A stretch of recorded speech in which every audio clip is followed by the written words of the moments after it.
মুসলমান ইমানদারেরা আল্লাহকে যারা বিশ্বাস করে এই লোকদের দাম কত, মর্যাদা কত, সম্মান কত।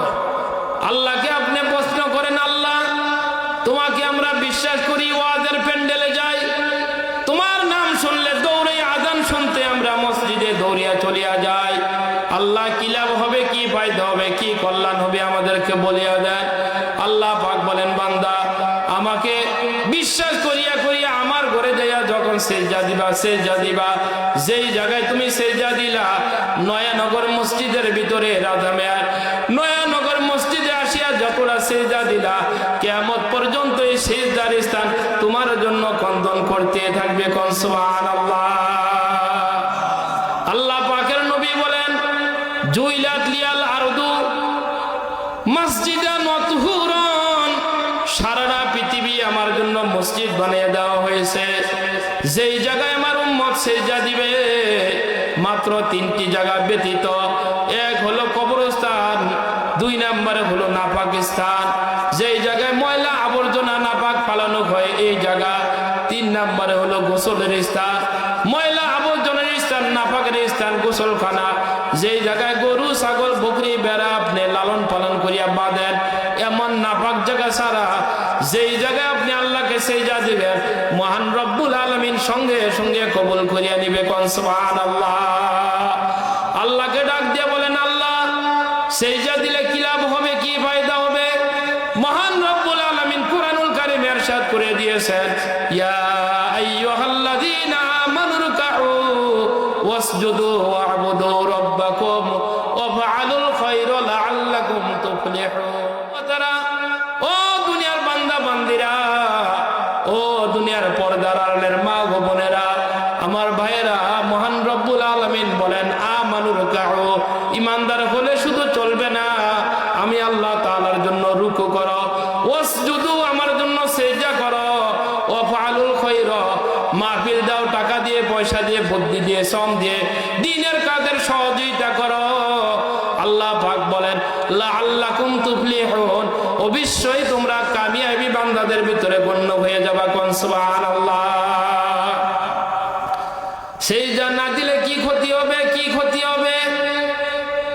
আল্লাহ পাক রব্বুল আলামিন সূরাতুল কলামের ভিতরে মহান রব্বুল আলামিন আপনাকে আমাকে ঘোষণা করে দিয়েছেন, সেজদা না দিলে কি ক্ষতি হবে। শোনো, আল্লাহ পাক বলবেন, ইয়াউমা ইউকশাফু আন সাকি ওয়া ইউদআউনা ইলা সুজুদি ফালা ইস্তাতিউনা খাশিয়াতান আবসারুহুম তারহাকুম দিল্লাহ ওয়া ক্বাদ কানু ইউদআউনা ইলা সুজুদি ওয়া হুম সালিমুন। মহান রব্বুল আলামিন বলেন, কিয়ামতের ময়দানে অধিক পরিমাণে বান্দা বান্দিকে বলা হবে, আমি আল্লাহ তাআলাকে তোমরা সিজদা দাও। আল্লাহ পাক বলেন, ফালা ইস্তাতিউনা, সক্ষম হবে না সিজদা দেওয়ার জন্য। এই মাজাটা কাঠের মতো সোজা হয়ে থাকবে, হাজারও চেষ্টা করবেন আপনি সিজদা দিতে পারবেন না, হাজার চেষ্টা করবে বান্দায় আল্লাহ রব্বুল আলামিনের কুদরতি ভাই সিজদা দিতে পারবে না। ওহুম ইউদআউনা ইলা সুজুদি ওয়া হুম সালিমুন। কারণটা কি? দুনিয়াতে আপনাকে দৈনিক 5 বার মসজিদের ভিতরে ডাকিয়াছে আজান দিয়া, দৈনিক 5 বার ডাকিয়াছে, ওহুম সালিমুন, আপনি শান্তি মতো জীবনটা দুনিয়াতে কাটাইয়াছিলেন, আজান শুনছেন, শোনার পরও মহান রব্বুল আলামিনের জন্য মসজিদে আসতে পারেন নাই, ওযু করে পাক পবিত্র হয়ে আল্লাহ তাআলাকে আপনি সিজদা দিতে পারেন নাই। এই কারণে আল্লাহ রব্বুল আলামিন কিয়ামতের ময়দানে চেহারাগুলো নিচু হয়ে যাবে, অসম্মানের বেজ্জতির ছাপ আপনার চেহারার ভিতরে ফুটে উঠবে। আল্লাহকে ডাক দিয়ে বলবেন, আল্লাহ ফারজি'না না'মাল সালিহা, আবারও দুনিয়াতে প্রেরণ করেন, ওয়াজে যাব, কোরআনের কথা শুনবো, আলেমদের কথা শুনবো, অধিক পরিমাণে তোমাকে সিজদা দিব। আল্লাহ পাক বলেন, আওলাম নুআম্মিরকুম, আমি কি লম্বা হায়াত, দীর্ঘ হায়াত বান্দা তোমাকে দুনিয়াতে দেই নাই? আল্লাহ পাক বলেন, এই দুনিয়া থেকে তুমি আসিয়াছো বান্দা, আসিয়াছো, হাজারো চেষ্টা করবা, আর দুনিয়াতে ফিরে যাওয়া কোনোদিনও সম্ভব হবে না। জোরে বলেন ঠিক কিনা? ভাইয়েরা আমার, বন্ধুরা, আল্লাহকে সিজদা দিলে কি লাভ হবে, কি ফায়দা হবে? হযরতের সাহাবী রাদিয়াল্লাহু তাআলা আনহু রুবাইয়া রাদিয়াল্লাহু তাআলা আনহু আল্লাহ পাকের নবীজিকে বলিয়াছে, ইয়া রাসূলুল্লাহ, অনেক বড় কঠিন একটা কথা আমি বলি, আমি আপনার সাহাবী নবীজি, অনেক বড় কঠিন কথা বলি নবীজি, আপনার সঙ্গে আমরা বেহেশতে যাইতে চাই। বলেন আল্লাহু আকবার। আপনারা কি সেই বেহেশতে যাইতে চান? আরে জোরে বলেন ভাই, চান কিনা? ভাইয়েরা আমার, বন্ধুরা, রুবাইয়া রাদিয়াল্লাহু তাআলা আনহু আল্লাহর নবীকে বলিয়াছেন, ইয়া রাসূলুল্লাহ, নিষ্পাপ মাসুম নবীর সঙ্গে বেহেশতে যাইতে চাই। আল্লাহ পাকের নবী বলেন, আকসিরুস সুজুদি আকসিরু বিস সুজুদি ফাইন্নি, আমি রাসূলকে সাহায্য করো, সহযোগিতা করো, সহযোগিতা করো, অধিক পরিমাণে সেজদা দাও, অধিক পরিমাণে সেজদা দিয়া দিয়া নবীজিকে যদি একটু সাহায্য করতে পারো দুনিয়ার জমিনে, আল্লাহর নবী সুপারিশ করিয়া সোজা আল্লাহ আপনাকে জান্নাতে নিয়ে যাবে। কোন সুবহানাল্লাহ। নবীজির সঙ্গে আপনি বেহেশতে যাইতে পারবেন। আপনারা কি সেই বেহেশতে যাইতে চান? আল্লাহ যেন আমাদেরকে কবুল করে, বলেন আমিন। ভাইরা আমার, বন্ধুরা, সেজদা বহুত বড় দামি জিনিস, সেজদা বহুত বড় দামি জিনিস।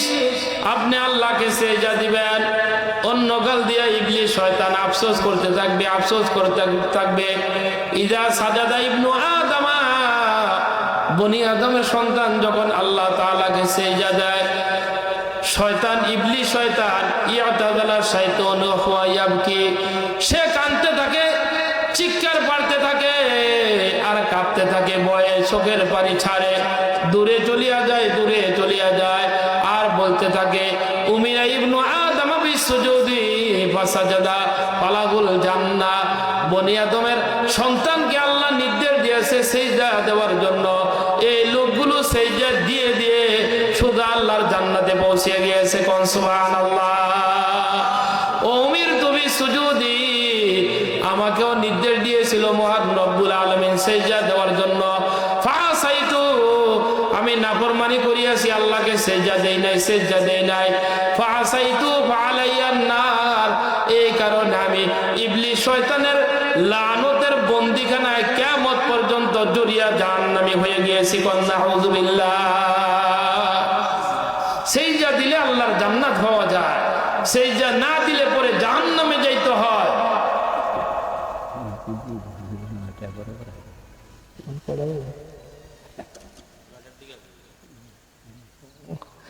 তাহলে একেবারে শর্ট সময় আছে, আর 10-15 মিনিট আলোচনা করব। আল্লাহ যেন আমাদেরকে ধৈর্য সহকারে কোরআন হাদিসের গুরুত্বপূর্ণ আলোচনা শোনার তৌফিক দান করে, বলেন আমিন। আমাদের মাহফিলের প্রধান বক্তা মোহাম্মদ আবু বকর সিদ্দিক কুরাইশি আল কুরাইশি পীর সাহেব হুজুর আমাদের কাছে আগমন করিয়াছেন। যেই সমস্ত ভাইয়েরা এখনো বাড়িতে আছেন, ভাইয়ের আলোচনা শোনার জন্য আপনাদেরকে বিশেষভাবে অনুরোধ করি, দ্রুত আপনারা প্যান্ডেলে চলে আসুন। ভাইয়েরা আমার, বন্ধুরা, বলতেছিলাম, আল্লাহ রব্বুল আলামিনকে সেজদা দেন, কি লাভ হবে, কি ফায়দা হবে, কি কল্যাণ হবে, কি মঙ্গল হবে। ভাইয়েরা আমার, বন্ধুরা, সেজদা এত বড় দামি জিনিস। সেজদা যখন আপনি দিবেন, রুকু যখন করবেন, মাথার ভিতরে যত পাপ আপনার ছিল দুনিয়ার জমিনে, পাপগুলো ঝরিয়া যায়। এরপরে আপনি যখন সেজদার দিকে চলিয়া যান, ধাপে ধাপে আপনি আল্লাহ পাকের ওলির নিকটে, ওলির খাতায় আপনার নামটা উঠতে থাকে। কোন সুবহানাল্লাহ। আল্লাহ রাব্বুল আলামিন বলেন, ওয়াসজুদ ওয়াকতারিব, সিজদা দাও বান্দা, সিজদা দাও, সিজদা দাও। সিজদা দেওয়ার সাথে সাথে আমি আল্লাহ পাকের ওলিতে তোমার নামটা লিখিয়ে নাও। কোন সুবহানাল্লাহ। ভাইরা আমার, বন্ধুরা, কোরআন হাদিস বহুত বড় গুরুত্বপূর্ণ বিষয়। হযরত উসমান ইবনে আফফান রাদিয়াল্লাহু তাআলা আনহু বলেন, ও দুনিয়ার বান্দা বান্দিরা, আল্লাহ পাকের নবী ইরশাদ করে দিয়েছেন, মান তাওয়াজ্জা ফাহসানা উযুহু, সুন্দর করে ঠান্ডা পানি দিয়ে আপনি পানিয়া ওযুটা যদি করতে পারেন, নামাজগুলো সুন্দরভাবে পড়তে পারেন, আল্লাহ পাকের নবী বলেন, খরজাত খতায়া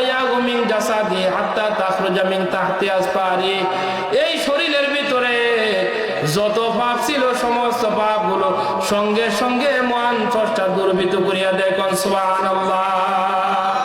আল্লাহ পাকের নবী ডাক দিয়ে বলেন, বান্দা তোমার মর্যাদাটা যদি আকাশ চম্বে করতে চাও, গুনাহ যদি মাপ চাও, মর্যাদা যদি উঁচু করতে চাও, তাহলে তিনটি কাজ অবশ্যই তুমি করিয়া নাও। হযরত আবু হুরায়রা রাদিয়াল্লাহু তাআলা আনহু নবীকে ডাক দিয়ে বললেন, ইয়া রাসূলুল্লাহ, এমন তিনটি কাজ কি আছে যেই কাজগুলো করলে গুনাহ মাফ হয়ে যাবে, মর্যাদা উচ্চ হয়ে যাবে? আল্লাহ পাকের নবী বলেন, ইসবাগুল উযুই আলাল মাকারিহি, ইসবাগুল উযুই আলাল মাকারিহি। অপছন্দনীয় সময়ে, শীত মৌসুমে ঠান্ডা পানি দিয়ে ওযু করে আপনি নামাজ পড়েন।